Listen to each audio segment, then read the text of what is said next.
Nyt tehdään tällainen ihana tomaatilla ja mozzarellalla päällystetty rinkeli, josta on alla vihreä pesto. Eli mulla on täällä vähän parmesaania. Sitten täällä on basilikaa. Lisätään joukkoon valkosipulin kynsi. Mulla on tässä auringonkukan siemeniä. Yleensä käytetään pinjan siemeniä. Tää voi laittaa myös cashewpähkinöitä. Lisätään joukkoon vähän oliiviöljyä. Sitten vaan jauhetaan tää tasaiseksi tahnaksi. Mä lisään joukkoon vielä vähän suolaa. Ja pyöräytetään vielä ainekset sekaisin. Nyt maistetaan, onko maut kohdallaan. On tosi hyvää. Ei mitään muuta kuin rinkelit esille ja saadaan välipala valmiiksi. Eli mulla on tässä tämmöisiä keskivesirinkeleitä. Ne on tosi näppäriä.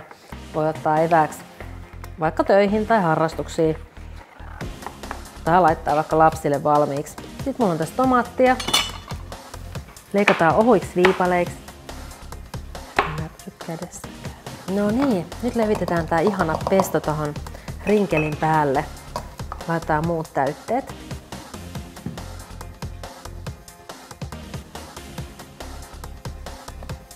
Laitetaan päälle tomaattiviipaleita.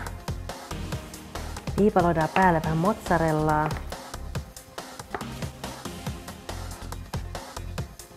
Rouhitaan pinnalle vähän musta pippuria. Sitten laitan pinnalle vielä vähän rukolaa ja ei muuta kuin kipataan tuohon kannet. Tää onkin näin päin. Nyt on ihana huolettomat eväät valmiit. Tästä riittää kaverille kanssa. Sopii myös illanistuessa tarjottavaksi. Kokeile.